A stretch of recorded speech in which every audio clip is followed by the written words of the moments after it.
Muy buenas tardes a todos desde España, desde Bruselas, donde vamos a celebrar este seminario online. Buenos días para todos los amigos de América Latina que nos están siguiendo. Este encuentro, este seminario sobre el Pacto Verde Europeo, desafíos y oportunidades para agroproductores y exportadores de América Latina, que organiza Atrevia, una compañía española, una compañía con presencia en Bruselas y con mucha y muy querida presencia en América Latina. Mi nombre es Manuel Mostaza, soy el director de Asuntos Públicos de la compañía y soy a su vez el director de la oficina de Bruselas.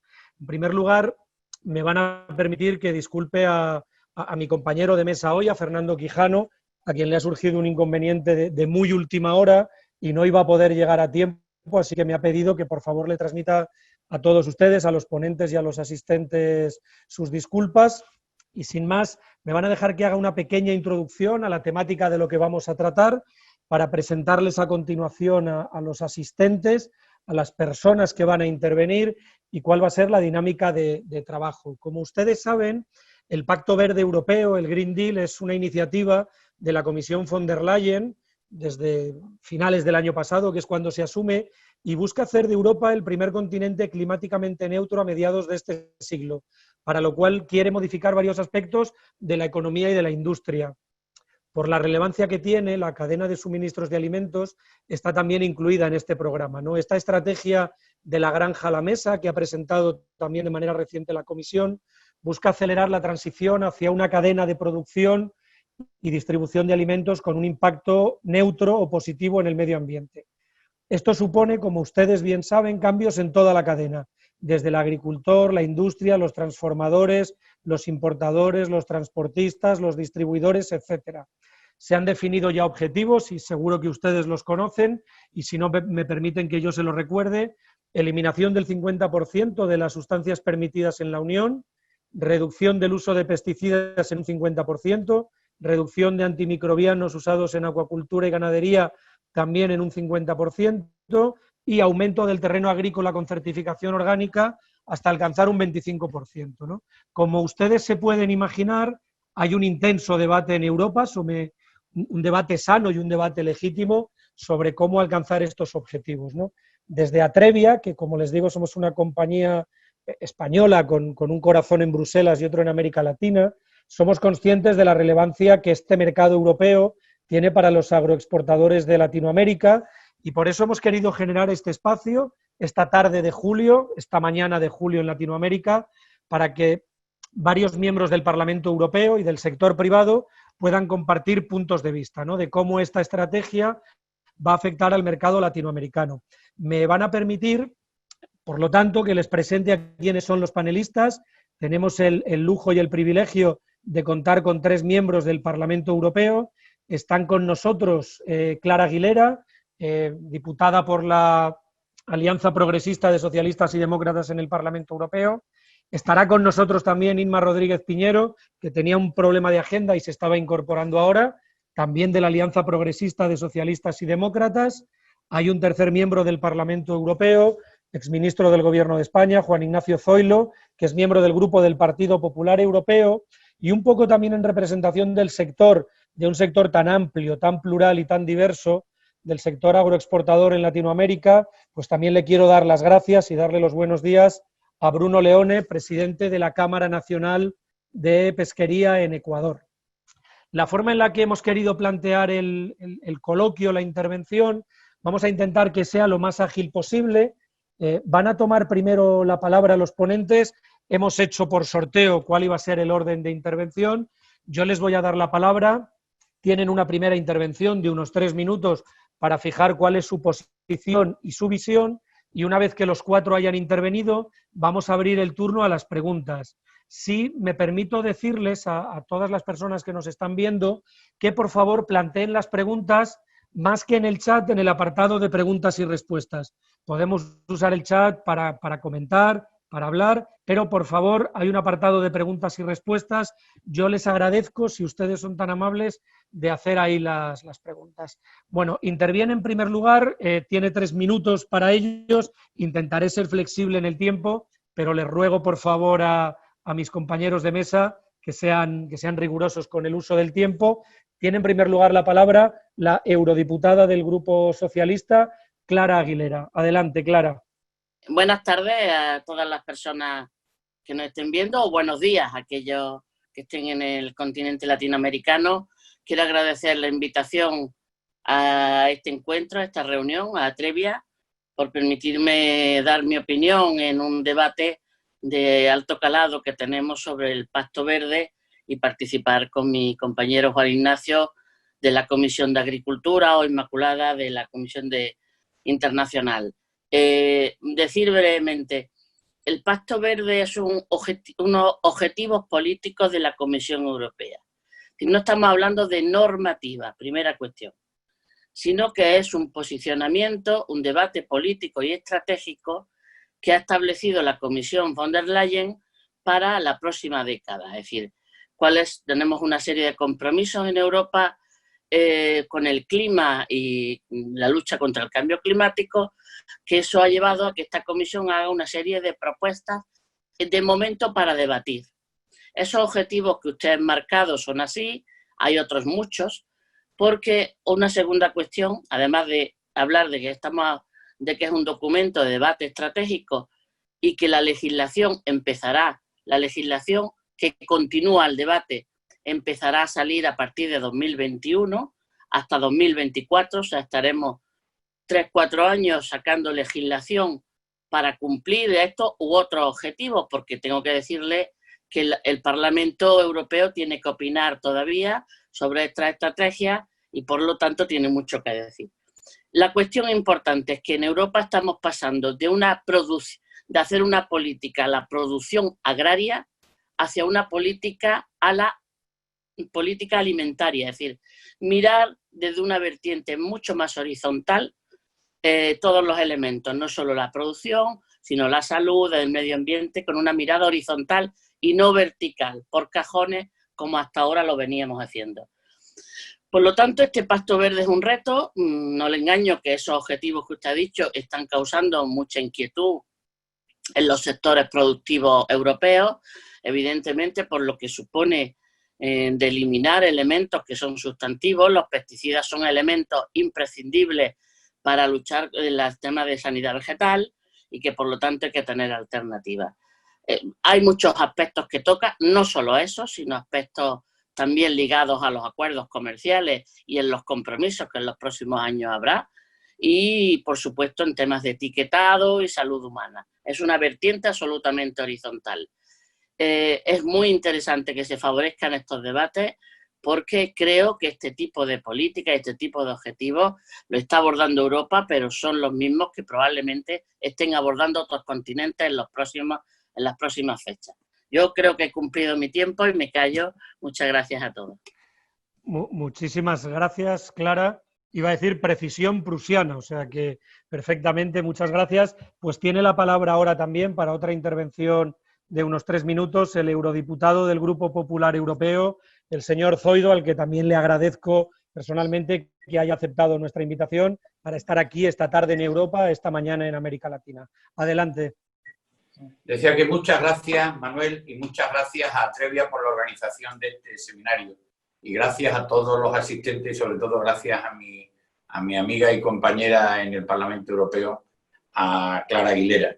Los temas que vamos a tratar en la tarde de hoy son muy importantes a ambos lados del Atlántico. En mi doble calidad, tanto de miembro de la Comisión de Comercio Internacional, con un especial foco en Iberoamérica, y miembro de la Comisión de Agricultura, lógicamente el tema que estamos tratando lo sigo de una manera muy cerca y me gustaría compartir con todos vosotros una serie de reflexiones. Yo creo que no sorprendo a nadie si digo que la Unión Europea, como cualquier potencia internacional, quiere promover su visión que tiene del mundo más allá de la frontera.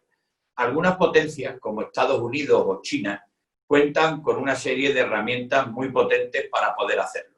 Tienen un gran ejército, tienen también una abultada chequera, como se suele decir, para hacer inversiones estratégicas. Pero la Unión Europea, sin embargo, es mucho más sutil y emplea su poder de mercado y comercial para influir en el resto del mundo. Y es que el mercado europeo es en su conjunto el mayor bloque de consumidores con alto poder adquisitivo que existe en el mundo.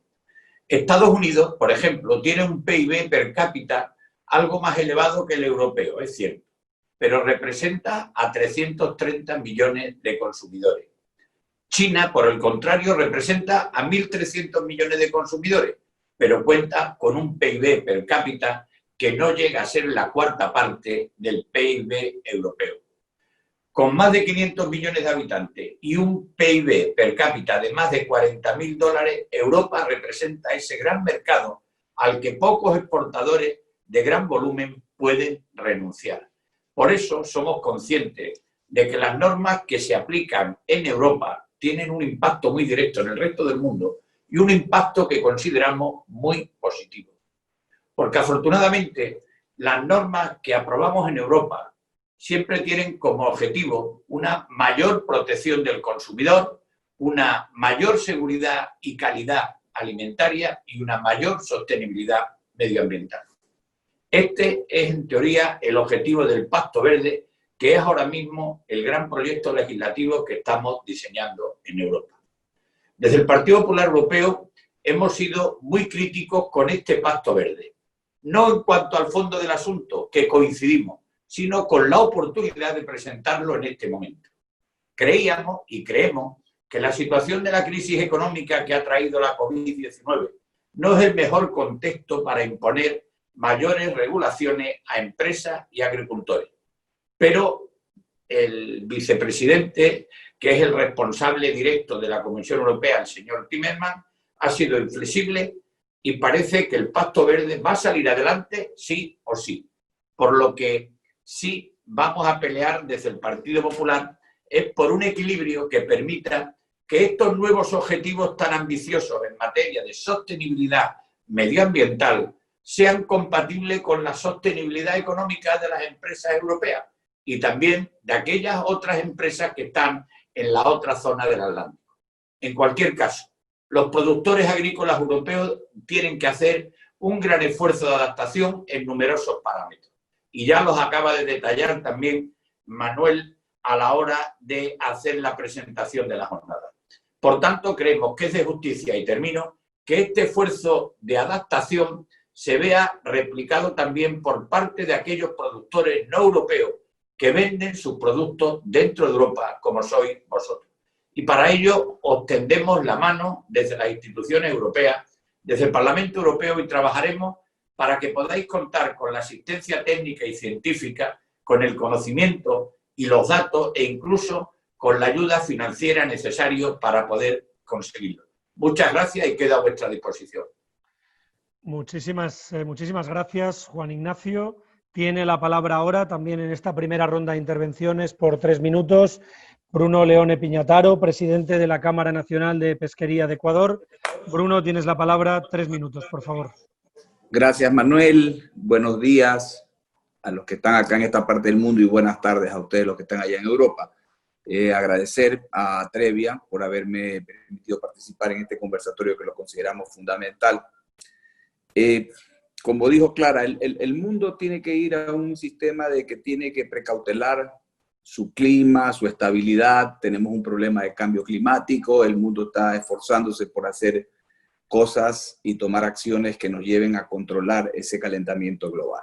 En eso estamos totalmente de acuerdo, y nosotros acá en nuestras discusiones tenemos ahí una pequeña frase que decimos: no hay planeta B. Así como los empresarios cuando hacemos nuestros planes dicen, bueno, este es el plan A y este es el plan B. Hablando del planeta, no hay planeta B. Es este o este. Así que tenemos que cuidar, primera cosa.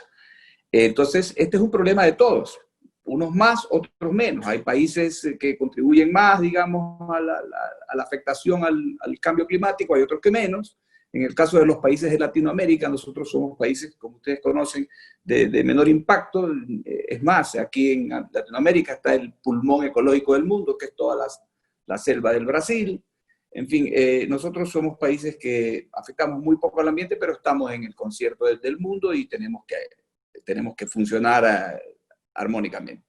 Se decidieron unos ODS hace algunos años para lograr llegar a unos acuerdos para el año 2030 y en eso estamos trabajando. En el caso de mío, por ejemplo, Yo como presidente de la Cámara de Pesquería estamos muy enfocados en el objetivo 14, que es la sostenibilidad de los océanos, ya podemos hablar de eso más adelante. Pero en definitiva, los países y los gobiernos de los países tienen que enfocarse en buscar el bien común de sus habitantes. Y tienen que hacer, en ese orden, hacer todo lo que puedan hacer para lograr ese objetivo. De eso se trata la vida, de que todos podamos vivir bien, en santa paz, de que todos tengamos acceso a comida, salud, educación. Eso es. Entonces, dicho esto, en Latinoamérica, ya que estamos hablando del enfoque del Pacto Verde enfocado a la parte agroalimentaria, Latinoamérica es un productor de productos primarios, básicamente, productor de commodities. Tenemos a la Argentina, por ejemplo, que es un gran productor de soya, productor de carne. Chile es un gran productor de frutas, Perú es un productor pesquero, también es un productor de legumbres, Ecuador es un país tradicionalmente agrícola, Colombia igual. Y cuando estamos hablando ya desde el punto de yo tengo que analizarlo como empresario, cuando hablamos ya desde el punto de vista del negocio, los negocios tienen que ser sostenibles en el tiempo para poder sostener los empleos. No hay empleo sostenible sin empresa sostenible. Esa es otra máxima que tenemos acá. Y siempre usamos una frase me parece que es una frase del expresidente Felipe González, que dice que el mejor plan social que cualquier gobierno puede poner a disposición de su gente es aquel donde la gente pueda tener empleo. Entonces, hablando nuevamente de los negocios tienen que ser productivos y tienen que ser rentables para conseguir los trabajos. Desde ese punto de vista nos parece muy bien, digamos que como ha dicho Juan Ignacio, de que Europa, siendo el mercado, digamos, de mayor consumo del mundo por la cantidad de habitantes y por el ingreso per cápita, nos parece muy bien, digamos, que Europa quiera implementar una política en ese sentido, pero ahí nosotros vemos, y ya quizás después para el debate lo podemos discutir, nosotros podemos ver ahí un par de problemas, digamos, ¿no? Uno es que para poder ser productivos a veces hay que entrar en procesos intensivos de cultivo y el uso de una serie de elementos para poder mejorar la productividad. Entonces eso puede ir ahí un poco reñido, digamos, con la idea de no usar pesticidas, de no usar, porque hay que controlar las plagas, y si usted lo quiere hacer orgánico, seguramente el rendimiento le cae. Es un tema que hay que hablarlo con mucho cuidado. Y el otro, que eso puede en un momento dado convertirse en barreras para el comercio. Y yo le puedo dar más adelante, si es que, dependiendo cómo vaya la conversación, ejemplos de cómo esa política está jugando en contra de los países, como el caso del Ecuador, en el tema de la pesca, que queremos competir en buena lid y por ciertas políticas soberanas de los países, a veces no se cumple el tema. Y el mercado, sobre todo el mercado, no reconoce los esfuerzos de las producciones que, en este sentido, con un mejor precio. Entonces, ahí hay un tema que es necesario verlo. Ahora, yendo, digamos, ya como ha dicho Clara, esto no es de la noche a la mañana, esto recién el próximo año va a empezar legislación, va a tomar 3-4 años. Nos parece importante, Clara, que se consideren sus instituciones de que esto no puede ser de la noche a la mañana y que tiene que haber un acompañamiento de Europa a aquellos países que quieran venderle a Europa. Ecuador goza de un acuerdo comercial con Europa. Entonces, nosotros podríamos tranquilamente entrar en esa línea. Y de hecho, nosotros acá en Ecuador, les quiero contar, estamos entrando a un proceso eleccionario y yo como vocero, digamos, de los sectores empresariales acá, vengo planteando que Ecuador tiene que ir a un modelo de negocio post-petrolero. Digamos, un modelo donde se pueda hacer la economía por la vía del sector privado, por la vía de la ejecución de actividades donde el Ecuador tiene muchas posibilidades de hacerlo bien por sus ventajas comparativas, que son el clima estable, buen sol, buen agua, buenos suelos. Entonces, desde ese punto de vista, esa es nuestra visión y nos parece muy bien lo que está haciendo Europa, pero es un tema que tiene que quedar muy bien legislado para evitar, como decía yo, que esto se pueda convertir tenemos que ir terminando, Bruno, que nos hemos pasado de tiempo. Venga, muchas gracias. Mil disculpas. Nada, no hay problema. Pues tiene por último la palabra, a la que también le agradezco, que sé que ha venido de otro evento, la eurodiputada, miembro del Parlamento Europeo, Inma Rodríguez Piñero, que también es miembro del grupo de la Alianza Progresista de Socialistas y Demócratas en el Parlamento Europeo, Muchas gracias, Inma. No es la primera vez que estás en un evento de Atrevia también, igual que los otros diputados. Así que muchas gracias. Pues 3 minutos y luego empezamos con el debate. Tienes la palabra. Muy bien, pues muchísimas gracias, Manuel, y sobre todo felicidades por organizar este evento. Es una suerte poder participar con todos los compañeros ponentes de esta mesa y con todo el maravilloso público que nos está escuchando a los dos lados del Océano Atlántico. Yo quería empezar, yo me voy a centrar más en el aspecto ligado al Pacto Verde y a los acuerdos comerciales y a la política comercial. Y quiero empezar por un dato.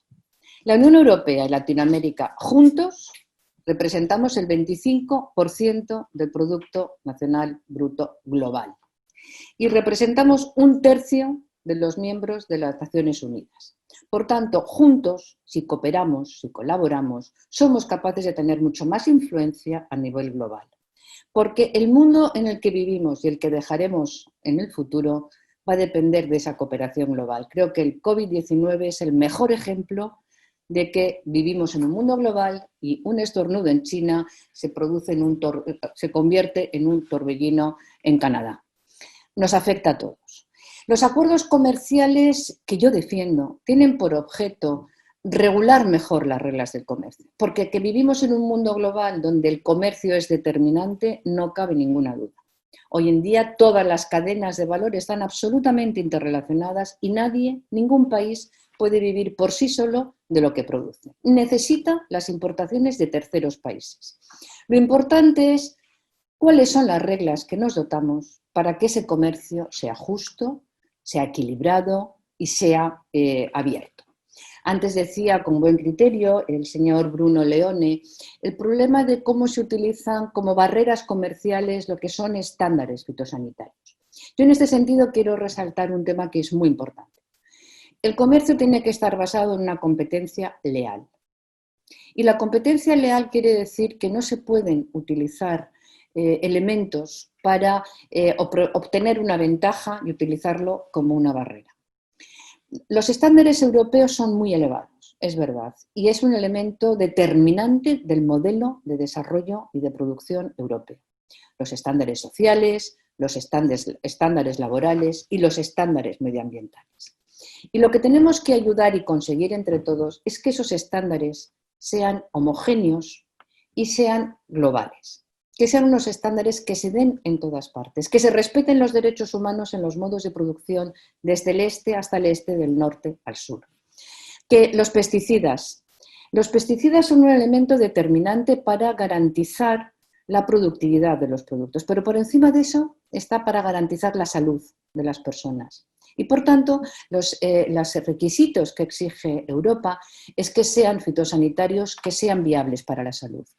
Lo que ocurre es que no se acompasa con la política de investigación y de innovación que debemos de aportar. Y muchas veces exigimos a los productores que estén en unas condiciones fitosanitarias y de rentabilidad que todavía en sus mercados no los tienen.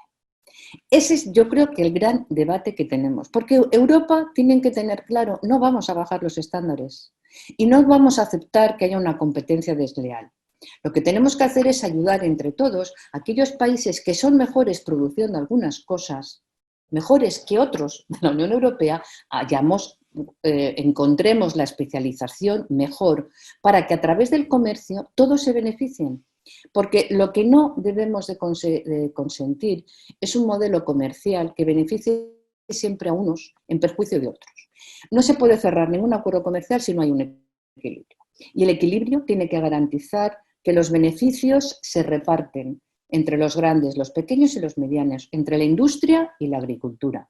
Y eso es un tema en donde los políticos tenemos mucha responsabilidad para que de la mano, escuchando, que no oyendo, escuchando con atención las propuestas del sector, los problemas del sector, encontremos las soluciones adecuadas.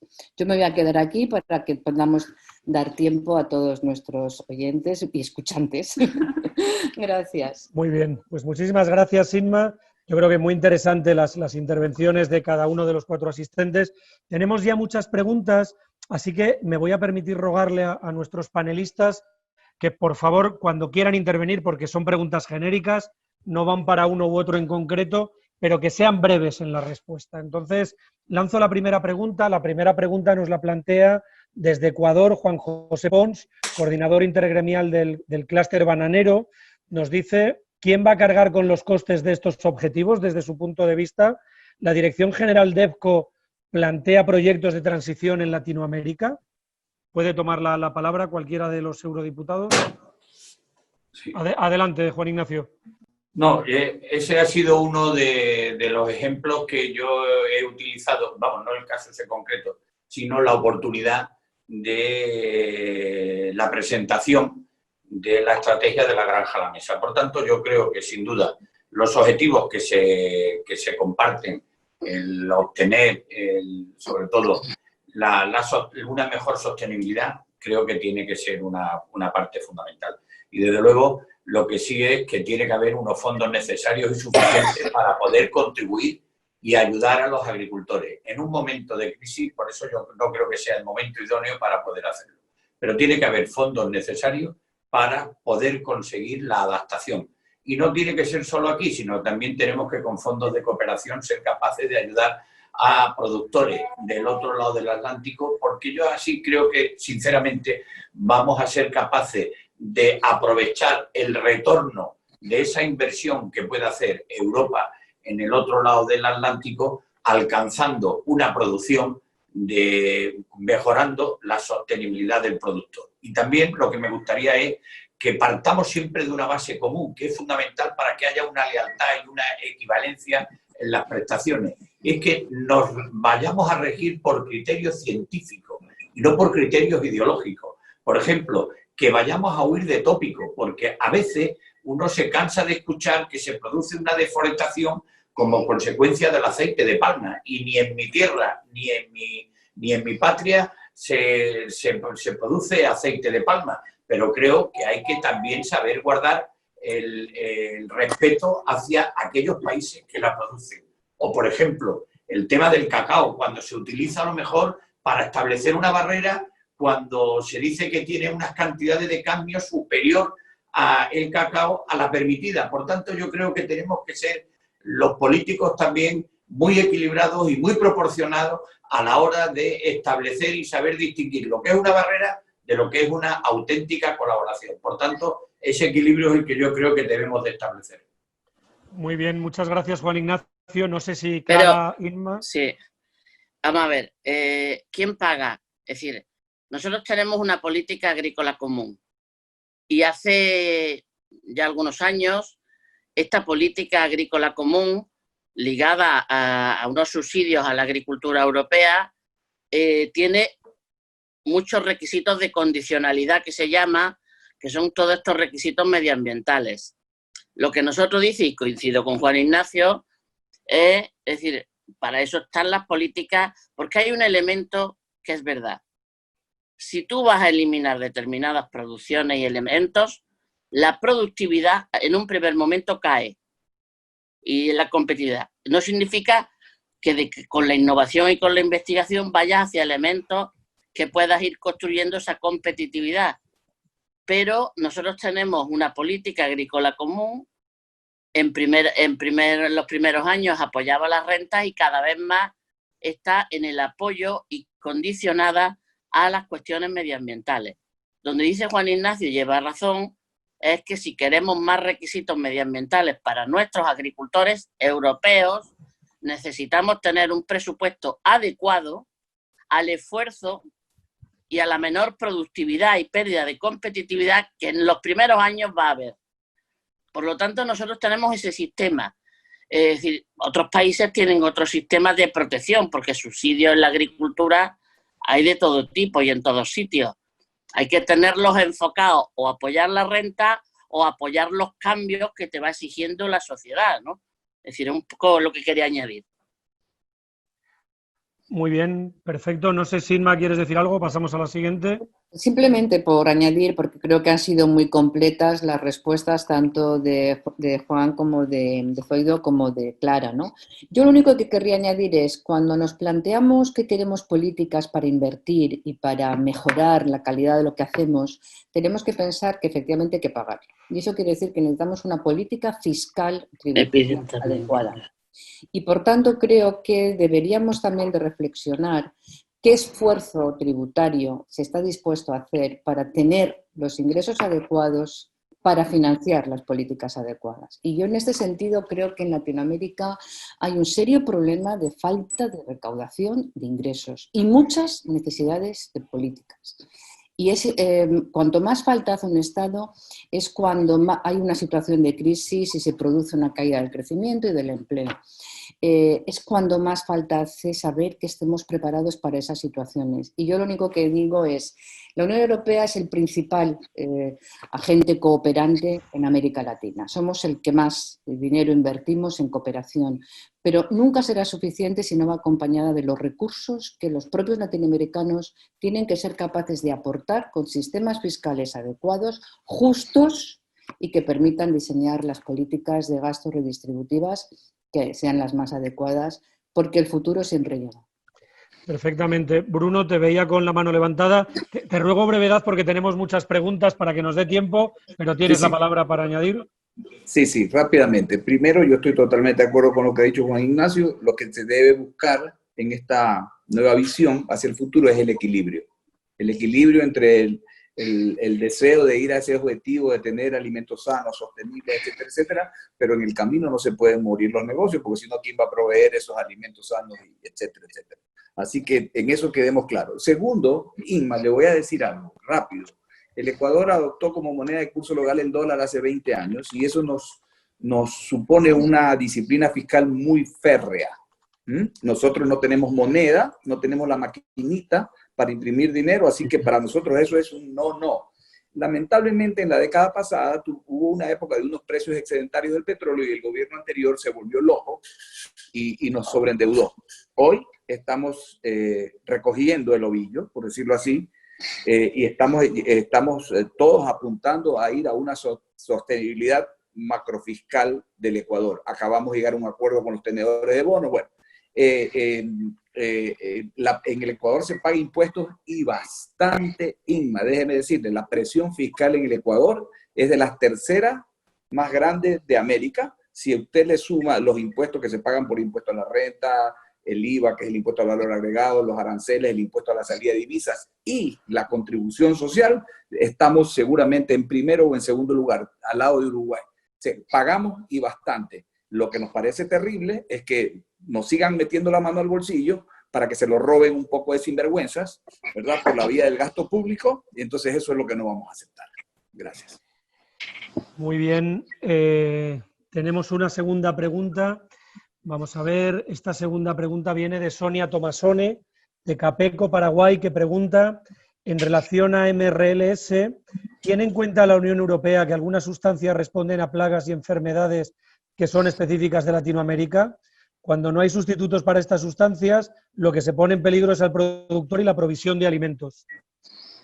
Los LMR, que es a lo que se refiere esta persona, que establece la comisión, pues son unos LMR que tienen en cuenta, vamos, no sé si las producciones exactamente de todos los países. Lo que sí les puedo decir que la producción europea, los LMR más duros que sufre son los de la gran distribución, que unos parámetros se establecen por la comisión y otros lo establecen los grandes supermercados. Una exigencia que a veces son mucho más difíciles e innecesarias, pero mucho más difíciles de cumplir. Nosotros aquí tenemos un grave problema por la implantación de determinados LMR que establecen las empresas, especialmente la distribución. ¿LMR o MLR? LMR. Límite más... Sí, lo he leído mal, perdón. Sí, no. Entonces, es a lo que yo me refería. Digo que son mucho más duros. Yo ya no sé si se tiene en cuenta los parámetros de algunas producciones específicas y es verdad donde se dan, como nos pasa dentro de Europa, hay determinadas especificidades que se tienen que dar una determinada sanidad vegetal. Es decir, de cara al exterior no lo sé, pero sí que, ya digo, que nosotros, el LMR más difícil y más duro es el de la gran distribución, que no el de la comisión habitualmente, digo por la queja de la producción europea principalmente.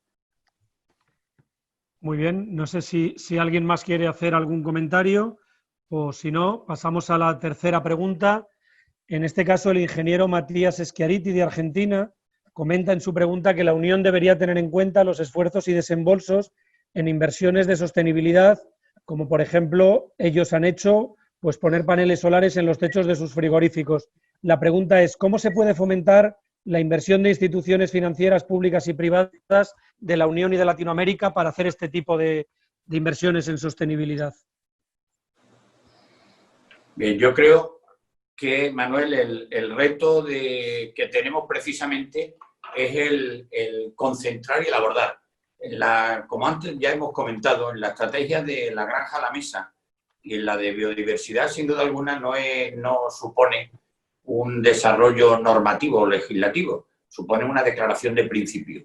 Y ahí es donde, sin duda alguna, tendremos que hacer una gran concentración y que determinada normativa ahora suponga una ayuda directa para conseguir estos objetivos. A mí me parece que es fundamental y, sin duda alguna, esa sostenibilidad tiene que venir también desde el punto de vista energético. No olvidemos que tan solo, y lo pone la propia exposición de motivos de la estrategia de la granja a la mesa, que más de 33 millones de europeos no tienen posibilidad de alcanzar alimentos de calidad por falta de recursos económicos. Después de la crisis económica que estamos atravesando, serán muchos más. Por tanto, tenemos que ser conscientes y ahí tendremos que concentrar las ayudas, porque uno de los objetivos que se marcaron con la fundación de la Unión Europea era alcanzar una política alimentaria que supusiera el autoabastecimiento de la propia Unión Europea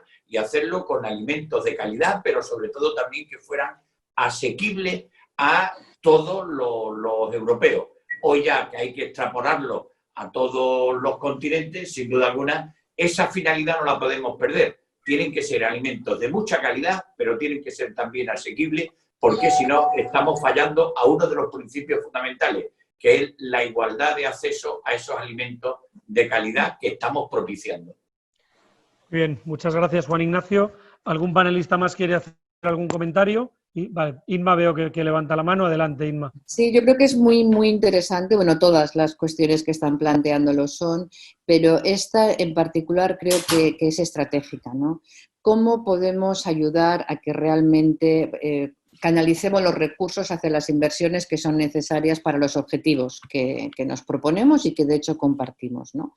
Yo creo que esto tenemos mucho que mejorar a nivel multilateral. Yo antes hacía referencia a lo que representamos conjuntamente Latinoamérica y la Unión Europea. Somos 1/3 en Naciones Unidas y el 25%, insisto, del Producto Nacional Bruto global.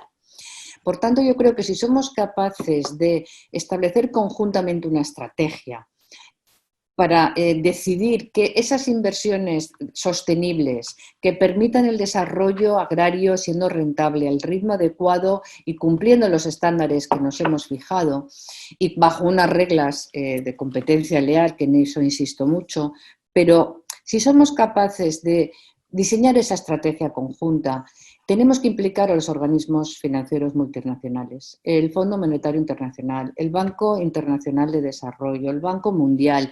No podemos ir actuando con pequeños parches. Los retos que tenemos son enormes y la única manera de abordarlos es sumando esfuerzos, recursos y planificando los objetivos y las estrategias para el cumplimiento de los objetivos.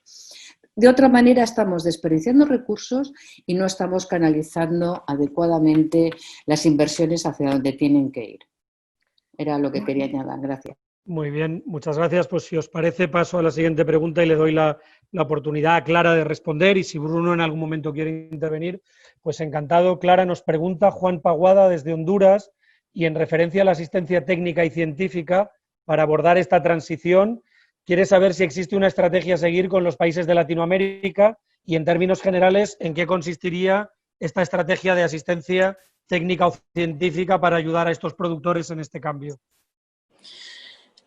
Bueno, ahora mismo, como decía, este Pacto Verde y este debate está siendo un debate aquí. Por lo tanto, estamos en el debate de qué queremos conseguir, cuáles son nuestros objetivos, nuestras prioridades, que marquen la próxima década y, por tanto, y la importancia que deba tener en la asistencia y el asesoramiento.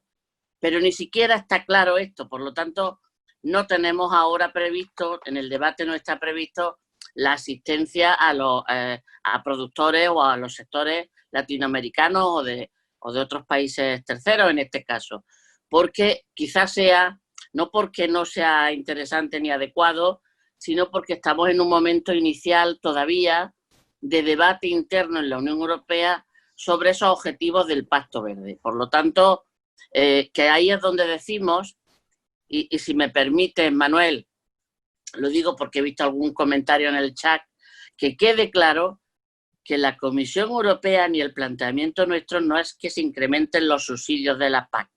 Ojo, ojo, que tenemos claro las reglas de la OMC, clarísimas. Por tanto, no es el objetivo. Lo que pasa es que si vamos a hacer un cambio productivo en el que el peso del intensivo, la eliminación de pesticidas o fertilizantes, todo eso necesita una inversión importante en innovación y en investigación de alternativas. Porque si queremos además hacer un cambio hacia producciones ecológicas o más sostenibles, necesitamos tiempo e inversión de cara al futuro. Porque si yo elimino un pesticida, tengo que tener una alternativa, porque si no lo que tengo es un grave problema de sanidad vegetal. Entonces necesito dar alternativas. Por tanto, quizás sea tu primera pregunta, tu pregunta es un momento quizás inicial de debate en la Unión Europea, en el que estamos en un debate interno, todavía ni siquiera el Parlamento Europeo ha tenido o ha marcado opinión en este aspecto, y por tanto, según se vaya desarrollando, evidentemente, habrá que ir planificando una estrategia de asesoramiento, de apoyo pues, al agricultor europeo y, evidentemente, y a esos países con los que principalmente tenemos acuerdos comerciales, porque los estándares se convertirán en una exigencia. Por lo tanto, habrá que establecer también apoyos para que eso pueda, eso necesita un tiempo, inversiones, y no podemos ser una decisión de hoy para mañana, ¿eh? Porque si fuera decisión de hoy para mañana, estaríamos causando un grave problema de producción y a lo mejor incrementando el hambre en el mundo. Y ese no es el objetivo. Si lo tomamos la decisión de hoy para mañana. Esa es mi opinión. Muchas gracias. Bruno, que veo que tienes el dedo levantado. Tengo luego otras preguntas muy interesantes. Le doy la palabra a Bruno y luego Juan Ignacio interviene también un momento. Sí, para coincidir con Clara, este no es un tema de la noche a la mañana, este es un tema que se necesita mucho apoyo y tiene que haber un plan de aproximación hacia esos objetivos. Yo le voy a contar el ejemplo del sector pesquero. Ecuador es una potencia pesquera en el mundo, está dentro de la lista de la FAO, está en el puesto 24 de los 25 países pesqueramente más potentes del mundo. Sin embargo, y esa calidad, digamos, la tiene por unos derechos pesqueros que lo tiene históricamente. Pero la flota ecuatoriana es una flota que tiene ya más de 40 y pico de años, 42 y hasta 43 años, ¿verdad? Entonces la flota necesita renovarse. España renovó su flota con fondos de ayudas de la Unión Europea y está muy bien. Y hoy día tiene una flota nueva que pesca en los diferentes océanos del mundo. No es el caso de Ecuador. Yo como presidente de la Cámara lancé un plan para renovar la flota y nos topamos con varios problemas. Primero, no tenemos un barco nuevo, típico, anda por el orden de los 30 millones de euros, que se harían inclusive en astilleros españoles, porque son los que tienen el know-how y el expertise para eso. Pero 30 millones de euros. Acá en el Ecuador la banca local no tiene ni la capacidad ni para darte esos montos, ni los plazos, ni las tasas. Entonces, por ejemplo, ese es un típico caso de lo que ha dicho Clara. Tiene que haber política pública, en el caso de Europa, para ayudar. Nosotros tenemos un acuerdo comercial con Europa, nosotros proveemos de productos de calidad a Europa. España es el país número 1 en consumo de productos del mar del mundo.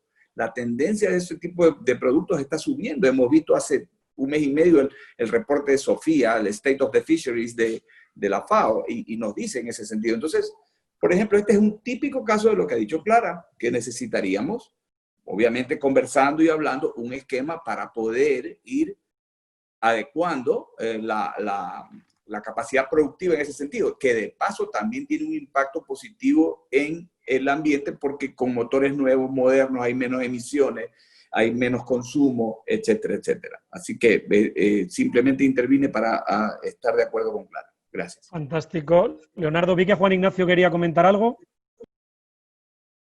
No te oímos, Juan Ignacio. Quería hacer una matización en esta pregunta, porque sin duda alguna, lo que no puede ser que ni en Iberoamérica, ni tampoco en Europa, el sector agroalimentario sea el que tenga que sufrir las consecuencias de otra serie de luchas por otros intereses y de otros sectores. Por tanto, eso es lo primero que tenemos que salvaguardar, que ya está bien de que sean los que padecen las consecuencias de otras discusiones de carácter económico o político, incluso ideológico.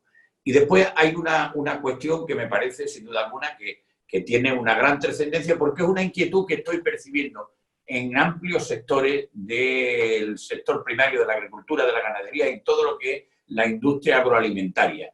Y es que, efectivamente, hayamos empezado a hablar de la estrategia de la granja a la mesa como objetivo a conseguir y donde se establecen, como muy bien tú has dado comienzo a la exposición, una serie de medidas que hay que tomar para mejorar y para frenar el cambio climático, pero sin embargo, lo que no se ha dicho absolutamente nada de qué asistencias técnicas hay que tener, de qué recomendaciones hay que estar haciendo para ir cambiando el modelo productivo. No, yo creo que tenemos que ser muy prudentes y no sembrar el descontrol o por lo menos ese terror dentro de amplios sectores de la industria agroalimentaria que están temiendo por la viabilidad de sus explotaciones. Y ahí lo que tendremos que hacer es que tomemos buena nota de esas inquietudes que tienen y que al mismo tiempo que estamos hablando de mejorar toda la sostenibilidad de la cadena y que estamos hablando de frenar el cambio climático a través de la ganadería y de la agricultura, que también estemos pensando en qué medidas tenemos que tomar en apoyo al sector. Muy bien, muchas gracias.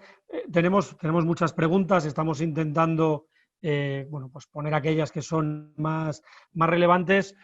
Hay una muy interesante que las voy a juntar. Isa Giraldo, de Colombia Setseco, pregunta si estas estrategias tienen previsto incluir planes de acción para que el retailer y el consumidor final europeo asuman parte del coste que supone nivelarse a estas exigencias de sostenibilidad, y transmiten su pregunta, su preocupación por el hecho de que el coste siempre recaiga en el productor, ¿no? Y en esta misma línea más directo, María Mercedes Roca pregunta si, en su opinión, el consumidor europeo está preparado para pagar el coste más alto de producir con estándares más altos.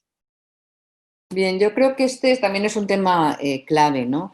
Y esto nos pone en relación con todo lo que son los productos bio y todo lo que es la agricultura biológica y todo lo que cada vez en el centro de Europa, desde luego, se está especializando más en este tipo de productos. Son, desde luego, productos más caros.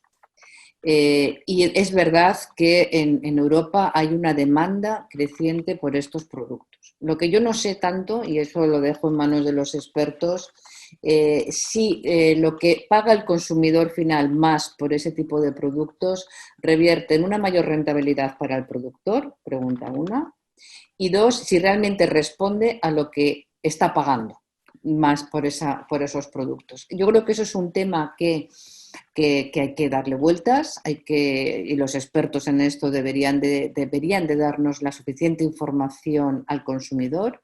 Pero quiero señalar que la Unión Europea ha firmado el primer acuerdo agrobiológico de productos biológicos con Chile y está funcionando muy bien.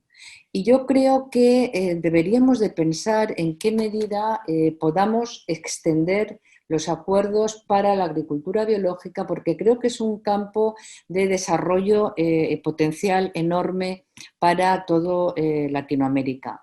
Así que yo creo que es una línea de trabajo en la que deberíamos de aportar estudios, informes, datos, análisis y evaluación, pero desde luego yo creo que es una línea de consumo que ha venido para quedarse y que desde luego en Europa, Estados Unidos, Canadá hay una demanda creciente, pero me insisto en que no sé qué parte de rentabilidad obtiene el productor, que eso es uno de los grandes problemas que tenemos en la cadena alimentaria, ¿no?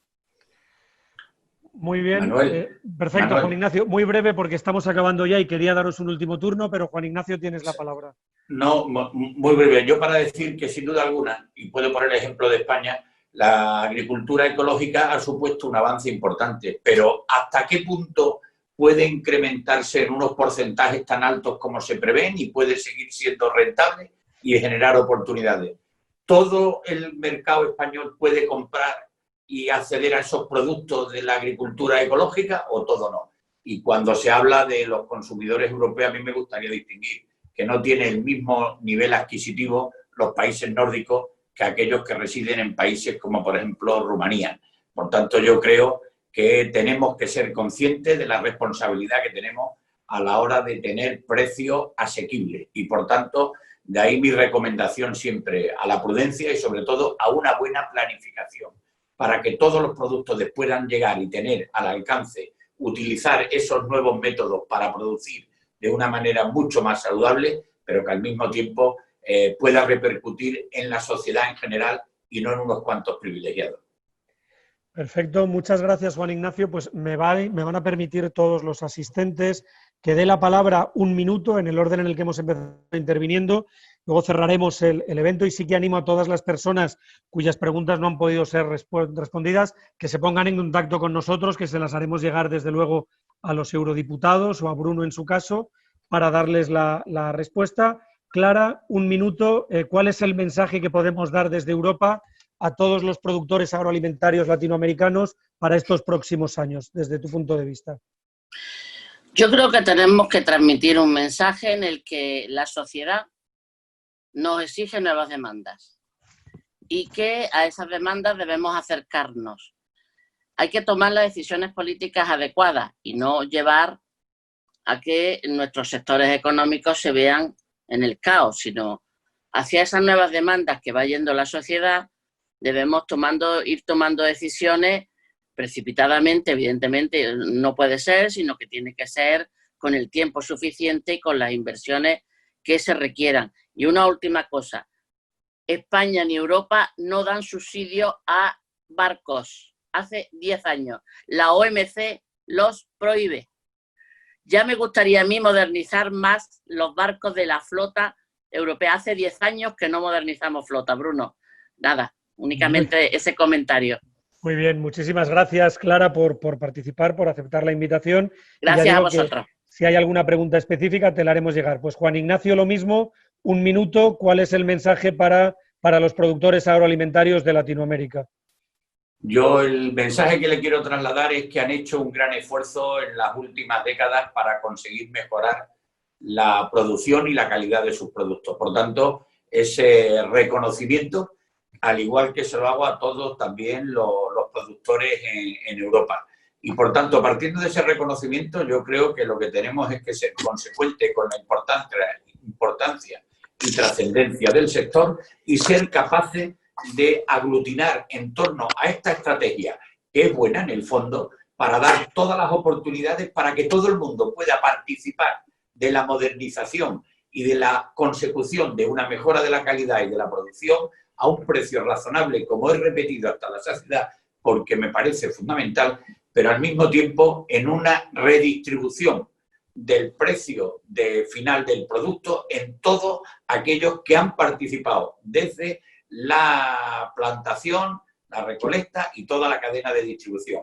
Como fallemos en alguno de estos extremos, yo creo que no estamos alcanzando el objetivo que nos proponemos, que es conseguir una gran calidad en los productos, pero a un precio asequible y que el productor sea lo suficientemente recompensado a los esfuerzos que hace. Muchísimas gracias, Juan Ignacio. También todo el agradecimiento de Atrevia y de los asistentes. Y reitero, si tenemos alguna pregunta específica, pues te la haremos llegar a través de nuestra gente en Bruselas a tu equipo.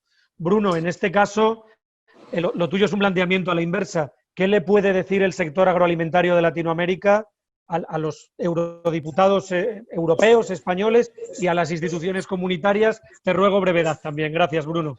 Sí, cómo no, gracias. A ver, debo decir que no hay mejor lugar para estar que la casa de uno. Y por otro lado, todos tenemos derecho a una vida digna, a una vida buena, al bien común. Entonces, en este sentido, la política pública, en este caso de lo que estamos hablando, tiene que ir en el sentido de que los países, como el caso de los países latinoamericanos y en el caso de Ecuador, vamos a producir bienes de calidad para podérselos vender a Europa, porque lo que se produce hay que venderlo, ¿verdad? Tiene que producir una rentabilidad justa para que la gente se quede en su lugar. Caso contrario, yo también vengo de una familia de inmigrantes italianos, lo que van a tener es lo que está teniendo Europa, una migración inmensa de gente que está buscando allá ir a buscar el bienestar que no lo tiene en su país. Entonces, la política pública tiene que ir hacia allá. Y solo para terminar, y no quiero entrar en conflicto con Clara, los subsidios pesqueros no están normados por la OMC y la renovación de la flota de España se dio hace más de 10 años. Gracias. Muy bien, muchas gracias. Pues por último, antes de despedir y de agradecer también a las entidades que han colaborado con nosotros, Inma Rodríguez, tienes la palabra. Muchas gracias. Y gracias, Bruno. Bien, yo quiero terminar haciendo un llamamiento a la cooperación en ambos lados del Atlántico. Creo que la Unión Europea tiene que mirar mucho más a Latinoamérica y creo que Latinoamérica tiene que diversificar mucho más su economía hacia Europa. Y por tanto, entre todos, y desde luego los políticos en primer lugar, tenemos que crear las mejores condiciones para aprovechar esas potencialidades. Yo soy una amante de Latinoamérica. Creo que tenéis una calidad en la producción inmejorable. Creo que tenéis en algunos países buenas organizaciones agrarias. Creo que eso hay que potenciarlo más. Creo que la estrategia de organización de la producción es muy importante. Que consigamos una mejor integración de toda la cadena de valor, desde el productor hasta el consumidor final. Eso es algo que tampoco tenemos resuelto del todo, ni mucho menos en la Unión Europea, pero creo que es algo en lo que debemos de trabajar conjuntamente todos, porque si hay un producto necesario es la alimentación.